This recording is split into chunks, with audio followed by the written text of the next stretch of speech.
उत्तर प्रदेश की एक पुरानी लेकिन व्यस्त बाजार की गली में माधव चाचा का समोसे का ठेला पिछले 30 सालों से अपनी जगह जमाए हुए था। चाचा के समोसे सिर्फ अपनी लाजवाब अनोखी चटनी और एकदम कुरकुरेपन के लिए ही प्रसिद्ध नहीं थे, बल्कि इसलिए भी कि चाचा अपने समोसे सरसों के तेल में एकदम शुद्धता के साथ धीमी आंच पर तलते थे। शहर के नामी गिरामी चमक दमक वाले रेस्टोरेंट भी उनके इस सादे से ठेले के सामने फीके पड़ जाते थे। चाचा की सादगी और ग्राहकों से प्यार भरा व्यवहार ही उनकी सबसे बड़ी पूंजी थी। आज फिर सुबह सुबह आपने कमाल कर दिया। ये समोसा खाते ही दिन बन जाता है। बहुत ज्यादा टेस्टी बनाते हैं आप। पेट भरने के बाद भी लगता है खाते रहें। हाँ भाई, आज शहर में तुम्हारी इतनी नकल हो रही है, पर कोई तुम्हारे स्वाद तक नहीं पहुंच पाता। तुम्हारे हाथों में स्वाद है भाई। क्या खुशबू आती है। खुशबू सूंघ के ही मेरा मन भर जाता है। चाचा हंसते हुए बोले, अरे भाई, ये सब ऊपर वाले का आशीर्वाद है।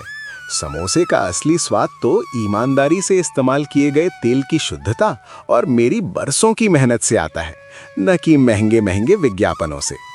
वो हमेशा यही मानते थे कि समोसे का मजा उसे देसी अंदाज में ही खाने में है और इसमें किसी फैंसी चीज की जरूरत नहीं। एक दिन माधव चाचा समोसों के लिए आलू उबालकर उनका मसाला तैयार कर रहे थे। तभी उनके पास आलोक नाम का एक युवक आया। आलोक दिखने में आत्मविश्वास से भरा था और उसके कपड़ों से उसकी अच्छी पृष्ठभूमि का पता चलता था।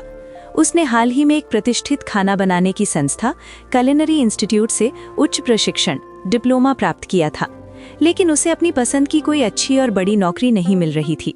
उसने चाचा से बोला, चाचा जी, क्या मुझे आपके पास कोई काम मिल सकता है? क्या मैं आपके साथ काम कर सकता हूँ? अगर कोई काम है तो रख लीजिए, हम पूरी ईमानदारी से काम करेंगे। माधव चाचा ने आलू छीलते छीलते उसकी तरफ देखा और बोला, काम तो मिल जाएगा बेटा, पर तुम तो बहुत पढ़े लिखे और सभ्य लग रहे हो। समोसे तलने का ये छोटा सा काम, धूल धक्कड़ वाला, शायद तुम्हारे लायक ही है। क्या तुम ऐसा काम कर लोगे बेटा?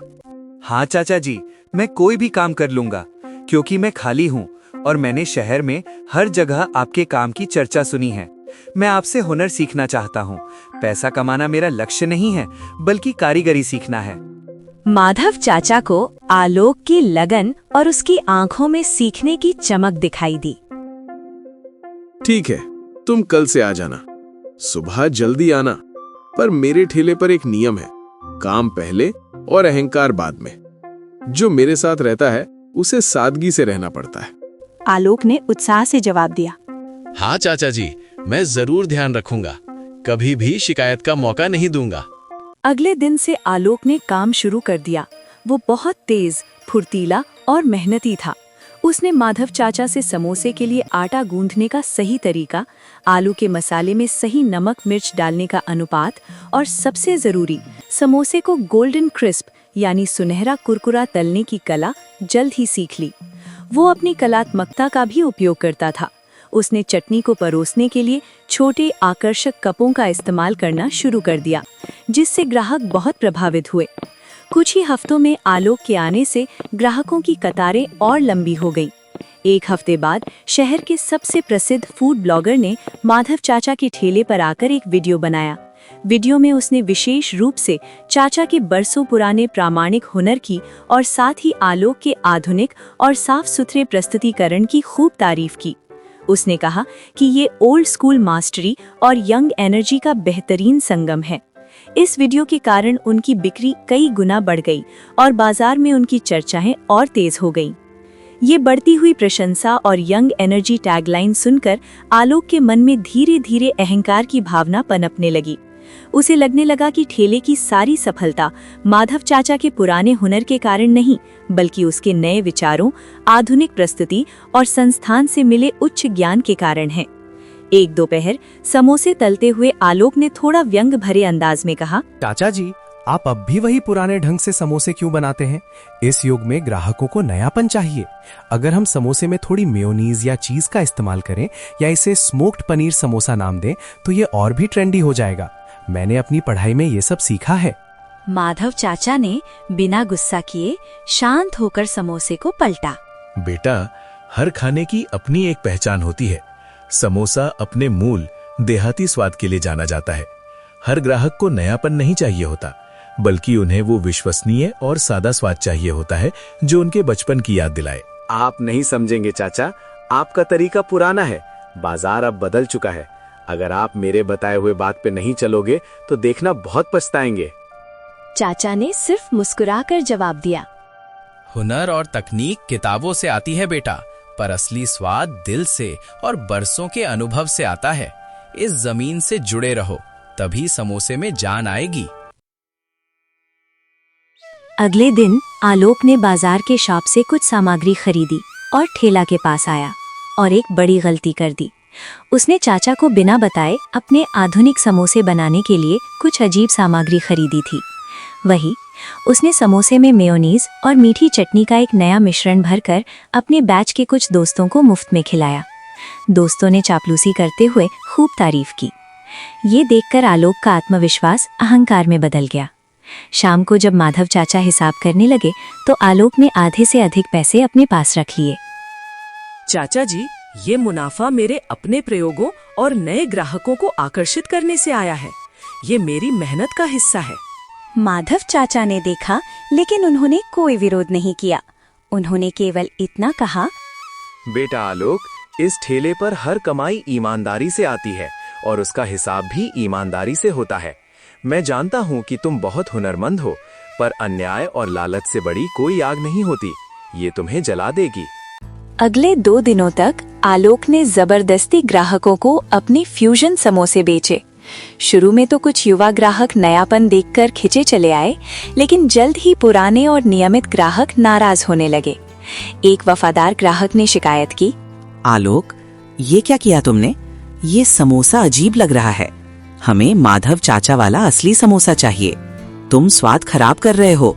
अगर ऐसे ही चलता रहा तो हम समोसे खाने आज के बाद कभी नहीं आएंगे। ये लड़का बहुत घमंडी है। चाचा की सादगी और स्वाद कहाँ, और इसका ये नया बेस्वाद नाटक कहाँ। हम अब यहाँ नहीं आएंगे। आलोक ने ग्राहकों को समझाने की बहुत कोशिश की। उन्हें मुफ्त में फ्यूजन समोसे ऑफर किए, पर किसी ने उसकी बात नहीं सुनी। ठेले पर नियमित ग्राहकों की संख्या तेजी से कम होने लगी। तीसरे दिन आलोक ने गुस्से में आकर माधव चाचा के सामने ठेले पर ही हंगामा कर दिया। चाचा जी, मैं अब आपके साथ काम नहीं कर सकता। आप अपनी पुरानी और दकियानूसी सोच में ही खुश रहिए। मैं अपनी खुद की शानदार दुकान खोलूंगा और साबित करूंगा कि मेरे समोसे आपके पुराने समोसों से बेहतर और इस बाजार की जरूरत है।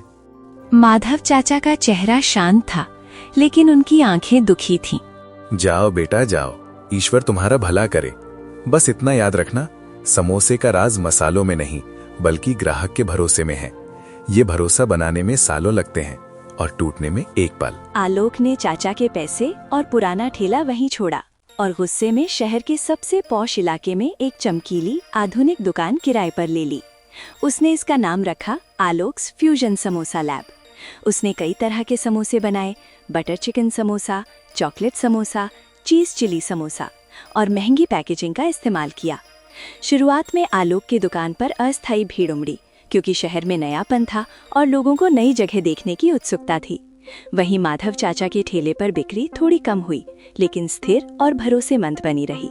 लेकिन 2 महीने बाद लोगों का नयापन से मन भर गया। उन्हें महसूस हुआ कि हर रोज वे हजारों रुपए खर्च करके पिज्जा समोसा नहीं खा सकते। उन्हें वो देसी, दिल को सुकून देने वाला स्वाद और किफायती दाम चाहिए था, जो केवल माधव चाचा के ठेले पर मिलता था। आलोक की दुकान पर ग्राहक कम होने लगे। उसने हजारों रुपए मार्केटिंग में लगाए थे, लेकिन कोई फायदा नहीं हुआ। उसे महंगे किराए, बिजली के भारी बिलों और बर्बाद हो रहे कच्चे माल के कारण भारी नुकसान होने लगा। वहीं दूसरी ओर माधव चाचा के सादे से ठेले पर आज भी कतार लगी हुई थी। लोग अब भी अपने बचपन का समोसा खाने वहीं आ रहे थे। 6 महीने बाद आलोक की दुकान पर ताला लटक गया। वो पूरी तरह से कर्ज में डूब चुका था। वो हताश होकर एक दिन शाम को माधव चाचा के ठेले के पास आया। उसके कपड़े धूल भरे थे और चेहरे पर हार और पश्चाताप साफ झलक रहा था। चाचा जी, मुझे माफ कर दीजिए। मैं अपनी अज्ञानता, घमंड और लालच के कारण खुद को बर्बाद कर बैठा। आपने कहा था कि समोसे का राज मसालों में नहीं। अब मैं समझा कि वो भरोसे, सादगी और प्यार में है। माधव चाचा ने समोसे तलना बंद किया और आलोक को पास बुलाया। उन्होंने एक समोसा तोड़कर चटनी के साथ उसे दिया। बेटा, इंसान गलतियों से ही तो सीखता है। मैंने तुम्हें उसी दिन माफ कर दिया था। तुम बहुत हुनरमंद हो, बस अपने हुनर को सादगी के साथ परोसना भूल गए थे। उन्होंने ठेले पर रखे मसाले दाने की तरफ इशारा किया। देखो, ये सब मसाले किसी भी दुकान पर मिल जाएंगे, लेकिन इन मसालों को सही मात्रा में, सही समय पर और सही नियत के साथ डालना ही असली कारीगरी है। चाचा ने मुस्कुराते हुए आलोक को गले लगाया। समोसे का असली राज ये नहीं है कि तुम क्या नया डालते हो, बल्कि ये है कि तुम उसमें से क्या नहीं हटाते, यानी ईमानदारी, अच्छी गुणवत्ता और ग्राहक के प्रति अपनापन। माधव चाचा ने आलोक को दोबारा अपने पास रख लिया, इस बार अपने बेटे की तरह। आलोक ने अपनी पुरानी सादगी और मेहनत वापस अपनाई।